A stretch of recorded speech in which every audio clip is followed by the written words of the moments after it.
être vivant comprenne que sans Dieu, sa vie est courte. Parce que la vie dans laquelle nous sommes maintenant sera établie sur cette terre. Quel est notre message maintenant? Et que chaque personne se mobilise pour pouvoir croire en la parole du Seigneur Jésus-Christ, en l'évangile du Seigneur Jésus-Christ. Que chaque être vivant comprenne que sans Dieu, sa vie est courte. Parce que la vie dans laquelle nous sommes maintenant n'est qu'un rêve. Et derrière chaque rêve, la réalité s'établit. Et la réalité sera quoi? Sera qu'après la mort, il y a le jugement. Après la mort, il n'y a pas la possibilité d'être sauvé. Nous vous prêchons l'évangile éternel.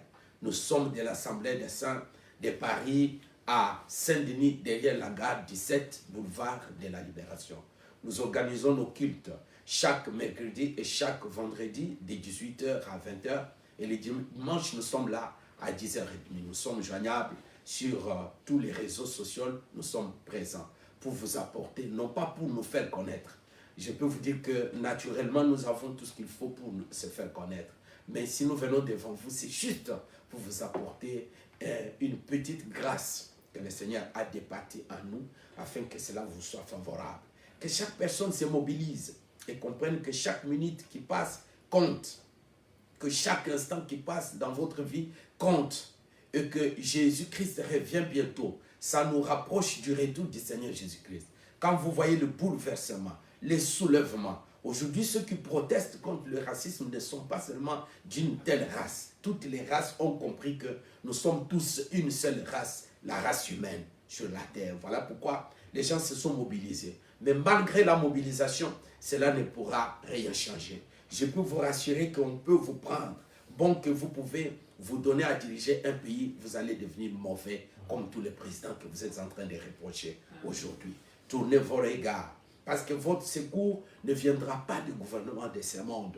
Mais votre secours viendra de l'Éternel qui a fait les cieux et la terre. Il est temps. Il est temps, il ne faut pas tarder. Si vous êtes enfant de Dieu, attachez-vous fortement au bien. Attachez-vous fortement à la parole de Dieu. Vérifiez dans votre vie, autour de vous, chaque jour qui passe, si vous êtes vraiment de plein pied dans la parole du Seigneur. Pourquoi? Parce que Jésus-Christ revient bientôt. Mais ce n'est pas ça ma promesse. La promesse que je vous promets est que Dieu nous a caché un mystère. Il nous a caché quelque chose. Lorsqu'il nous a mis dans le monde, il nous a donné la possibilité, la capacité de savoir les circonstances autour desquelles nous avons été nés, notre date de naissance, les minutes, le kilo même avec lequel nous avons été nés. Mais il nous a caché une chose, c'est dans quelles circonstances vous allez quitter ce monde. C'est quoi les jours de votre mort? Vous ne le connaissez pas. Parce que vous ne le connaissez pas, je vais vous dire, si vous mourrez sans avoir cru au Seigneur Jésus-Christ, sans être dans la parole du Seigneur, vous êtes perdus. Parce qu'il n'y aura pas une autre possibilité pour que vous soyez sauvés. Voilà pourquoi nous nous sommes mobilisés avec peu de moyens que nous avons de venir chez vous, vous apporter la parole du Seigneur, vous édifier, vous demander. Vous ne pouvez pas vous-même vous dire que j'ai écrit et ça suffit. Si vous avez écrit, cherchez-nous. Cherchez des personnes qualifiées, bien établies par le Seigneur pour vérifier votre foi et puis vérifier votre vie. Vous aider, parce que quand quelqu'un croit au Seigneur Jésus-Christ, c'est comme un enfant qui naît aujourd'hui. Or, quand un enfant naît, les parents savent quelle est la nourriture qu'il faut donner à l'enfant qui vient de naître. Vous ne pouvez pas naître de vous-même et rester dans votre coin, dire, voilà, j'écoute la parole de Dieu sur les réseaux sociaux, ça me suffit. Ça ne suffit pas comme ça. Dieu n'agrée pas des personnes comme ça. Dieu veut que chacun puisse s'approcher de lui au travers des hommes qualifiés. Très bien, merci. Que Dieu vous bénisse et que la paix et la grâce soient accordées à tous les saints à travers le monde au nom du Seigneur Jésus-Christ. Amen. Permettez-moi, s'il vous plaît.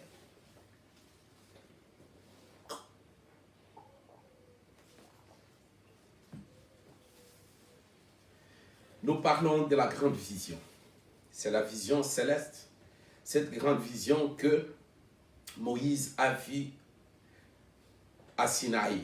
Il était en train de perdre les troupeaux de son beau-père. Il a vu une vision.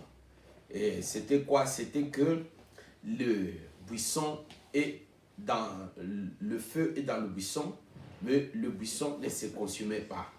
Très bien. Alors Moïse s'est dit, je vais me détourner pour voir quelle est cette grande vision. Pourquoi le buisson ne se consume pas. C'est alors qu'il entendra une voix qui sortira du buisson pour lui dire, Moïse, le lieu où vous êtes maintenant est un emplacement saint, alors déchausse-toi. Moïse s'est déchaussé. Très bien.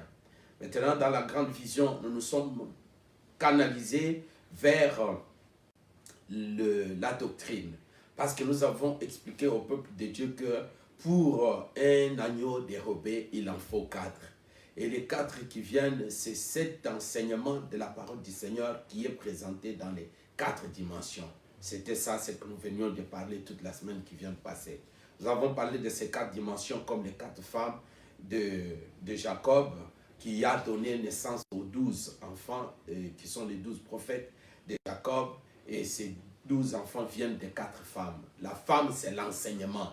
C'est tout ce que vous devez comprendre. Et parce que cet enseignement, ces femmes, il n'y en avait que 2 qui étaient les filles biologiques de Laban. Il n'y en avait que 2 enfants. Et ces 2 enfants étaient des filles. Il y avait Léa et Rachel.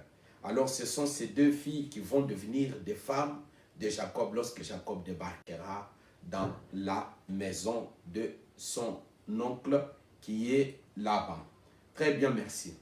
Maintenant, aujourd'hui, nous allons prendre l'écriture de Juges au chapitre 14, le verset 17e.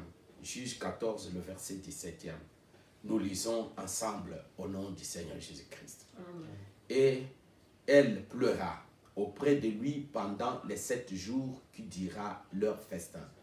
Et il arriva le 7e jour qu'il la lui expliqua, parce qu'elle le tourmentait, et elle expliqua l'énigme au fils de son peuple. Oh oui, merci. Que le Seigneur vous bénisse. Je pense que tout le monde a vu notre thème, notre sujet. Le thème, c'est la grande vision, mais le sujet d'aujourd'hui, nous parlons sur la révélation de l'énigme à la femme. La révélation de l'énigme à l'épouse. Donc, l'énigme doit être révélée. L'énigme doit être expliquée. Parce que nous avons démontré au peuple de Dieu que le salut se trouve dans l'explication de l'énigme. Le salut se trouve dans l'explication de la parole. Le salut se trouve dans l'explication des Écritures. Quand nous vous donnons ce verset comme introduction, c'est un verset qui nous permet de pouvoir vous parler d'un évangile qui doit sauver. Un évangile qui doit sauver. Donc, lorsque nous parlons de cet évangile, nous mettons des barrières contre la fausse doctrine. C'est quoi la fausse doctrine? C'est cette doctrine qui veut montrer que l'évangile éternel ne doit pas être prêché pendant ces moments. Très bien. Que la paix soit avec vous et que le Seigneur vous bénisse. Amen. Très bien. Nous mettons fin à toute fausse doctrine qui montre que l'évangile éternel ne doit pas être prêché pendant cette période. Pour cette fausse doctrine, ils disent que l'évangile éternel doit être prêché après l'enlèvement des saints. Nous disons non, c'est une fausse doctrine. Et tous ceux qui sont dans la fausse doctrine ne seront pas sauvés. Pour être sauvé, il faut quitter la fausse doctrine. Pour être sauvé, il faut entrer dans la doctrine du Seigneur Jésus-Christ. Parce que toutes les doctrines sont fausses, sauf la doctrine du Seigneur Jésus-Christ, elle est vraie. Parce que Jésus-Christ dit la vérité. Alors, l'évangile éternel, c'est cet évangile qui nous prépare. Nous prenons notre écriture de l'évangile éternel où nous le prenons dans Apocalypse, au chapitre 14e, le verset 6. Gloire au Seigneur. Apocalypse, chapitre 14, le verset 6e. la Bible dit ceci. J'ai vu un autre ange qui volait parmi les milieux du ciel. Quand vous lisez une écriture comme ça, un autre ange qui volait parmi les milieux du ciel, vous pouvez vous situer très bien et comprendre que nous sommes dans l'Apocalypse au chapitre 6e. Vous êtes un orateur qualifié, bien outillé, un bon lecteur de la parole du Seigneur qui vérifie les Écritures et qui connaît la prophétie. Parce que vous connaissez la prophétie, remarquez comment vous allez vous situer. Vous allez vous situer, dire que à partir d'Apocalypse au chapitre 4e, l'Église est déjà enlevée. Amen. Pourquoi nous disons ça? Parce que la Bible nous montre qu'au chapitre 4e, le ciel s'ouvre et une voix déclare « monte ici ». Quand c'est un ordre, monte ici, c'est-à-dire que c'est l'enlèvement de l'Église. Et l'Église est déjà partie. Étant un bon orateur, bien situé dans les Écritures et dans la prophétie, vous allez nous montrer que l'Église est déjà enlevée au 4e chapitre. Donc, les événements qui viennent au 6e chapitre sont les événements qui arrivent après l'enlèvement des saints. Vous avez raison. Mais je vais vous expliquer aujourd'hui que votre raison ne tiendra pas debout. Pourquoi? Parce que la Bible, telle qu'elle est écrite, elle contient la parole du Seigneur. Donc, la Bible n'est pas la chronologie des versets des livres. Déjà, la Bible, ça signifie Biblia, ce qui signifie le livre de livres. Je vais vous donner aujourd'hui aussi une vérité que vous devez retenir, une information véritable que vous devez vraiment retenir, et cette information sera bénéfique pour vous au nom de Jésus-Christ, parce que nous avons dit qu'ici, nous vous donnons des informations qui viennent du ciel. Les véritables informations qui peuvent vous faire du bien, c'est ces informations que nous vous donnons au travers de la parole du Seigneur Jésus-Christ. Parce que toutes les informations que vous avez eues n'ont été qu'agressives. Ce sont des informations qui sont venues vous distraire. Ce sont des informations qui sont venues vous éloigner de la vérité. Et elles sont venues vous éloigner de votre Dieu, de la vie que vous deviez mener normalement. Voilà pourquoi ces informations-là sont agressives et destructives. Beaucoup d'informations ont détruit votre vie. Les informations que vous avez eues sur les réseaux sociaux, sur les vidéos, sur les images, ces informations, même des personnes physiques, ces informations vous ont détruit. Elles ont détruit votre vie, elles ont détruit votre foyer. Il y a d'autres informations qui détruisent le foyer. Il y a d'autres informations qui détruisent la vie de couple. Il y a d'autres informations qui détruisent même la vie de famille. Entre frères et sœurs, les informations détruisent. Parce qu'il y a un frère qui va imiter ce qu'il a vu dans les informations, dans les vidéos sur les réseaux sociaux. Mais ici, bien-aimés, nous avons décidé de vous apporter les informations qui vous donnent la vie, qui vous construisent et qui vous restaurent, afin que vous soyez restaurés dans votre relation avec votre Créateur et que vous puissiez avoir la possibilité, le jour où le Seigneur viendra, de pouvoir entrer dans sa gloire. Que la paix soit avec tous les saints.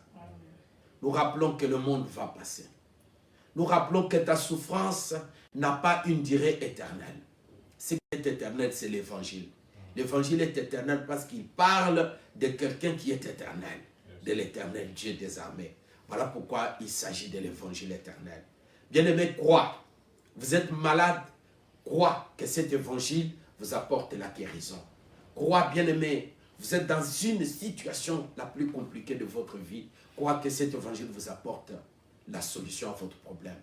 Nous prions pour des couples en décadence pendant ce moment. Mais nous croyons que cet évangile apporte la restauration et la réconciliation. Nous prions. Nous avons une pensée pour ceux qui ont d'autres problèmes qui ne sont pas liés à la maladie. Cet évangile vous apporte la solution. Cet évangile vient vous apporter la fécondité parce que vous avez besoin des enfants. L'Éternel Dieu donne des enfants. Et les enfants viennent de l'Éternel. Rappelez-vous, parce que nous parlons de deux femmes, il y a eu une femme belle de taille, belle de figure, mais qui n'avait pas des enfants. Elle a oublié l'adresse où elle devait aller demander des enfants. Elle est partie demander des enfants auprès de son mari. Mais écoutez la réponse de son mari. Il dit, je ne suis pas Dieu pour te donner des enfants. Parce qu'il y a Dieu qui peut rendre fertile ou stérile. C'est Dieu. Et si tu es dans le besoin, viens auprès de Dieu au travers de la parole. Et la parole va vous apporter une véritable restauration. Que la paix soit avec vous. Et que le Seigneur vous bénisse. Nous sommes dans la joie de venir chez vous et de vous parler de ces choses. Alors je disais que vous allez comprendre que ce n'est pas la chronologie. La Bible, c'est un livre des livres. C'est ça la vérité que je voulais vous donner comme information. La Bible, c'est un livre des livres. Ça s'appelle Bible, ça vient du mot Biblia, qui est le livre de livres. Pourquoi nous croyons que la Bible est la vérité? Parce que la Bible contient la parole de l'Éternel. Dans la Bible, il y a la parole du Seigneur. Cette parole qui est dans chaque livre et dans chaque verset et dans chaque chapitre. Gloire au Seigneur. Mais on peut vous poser la question, quelle est la différence entre la Bible et d'autres livres? Et que pourquoi la Bible est la vérité? Et pourquoi vous croyez que ce qui se trouve dans la Bible, c'est la parole du Seigneur et cela, c'est la vérité? Voilà la réponse que vous allez donner. Vous allez leur dire que la Bible, ce n'est pas un livre écrit par un seul auteur. Parce que chaque livre a un auteur. Et l'auteur reçoit l'inspiration, il écrit. C'est ça, même d'autres livres que je ne peux pas citer ici, parce qu'à des fois, nous sommes écoutés par nos plus proches voisins. Mais voilà la vérité. La Bible, différemment des autres livres, la Bible n'a pas un seul auteur. La Bible, déjà, est un livre écrit par plusieurs auteurs. Ça, c'est la première chose. La deuxième chose est que ces plusieurs auteurs n'ont pas vécu dans une même situation géographique. Ces personnes ne se sont pas côtoyées de manière physique. Elles ont vécu dans des situations géographiques différentes. Mais, sans s'être concertés, ils ont écrit à des périodes même différentes, à des âges différents. Toutes ces personnes ont écrit concernant une seule personne, l'être suprême qui est l'Éternel Dieu des armées. Maintenant, à la recherche, on a découvert que tous ces livres, écrits par des différents auteurs, à des âges différents, à des situations géographiques différentes, on parlait d'une seule personne qui est l'Éternel Dieu des armées. Voilà pourquoi la parole de Dieu qui est dans la Bible est la vérité. Et Jésus-Christ est la vérité qui vous sauve. Maintenant, si vous situez la Bible selon les versets, vous vous perdez. Parce que le dernier verset peut parler de la chose qui n'a pas existé dans le premier verset. Ce n'est pas la chronologie, mais c'est la pensée de l'Éternel. Parce que maintenant que nous nous sommes introduits dans l'évangile éternel, l'évangile qui nous sauve, nous parlerons de la pensée de l'Écriture. Parce que dans chaque Écriture, il y a une pensée. Dans chaque Écriture, il y a l'esprit de l'Écriture. Et nous allons vous expliquer c'est quoi l'esprit de l'Écriture afin que le peuple reste concentré sur l'esprit et la pensée dans chaque Écriture afin que chacun puisse recevoir la vie qui sorte des Écritures. Gloire au Seigneur. Bien-aimés, retenez ces choses. Les Écritures cachent Dieu. Dieu se cache dans les Écritures. Les Écritures renferment Dieu. Les Écritures protègent Dieu. Dieu est caché dans chaque Écriture.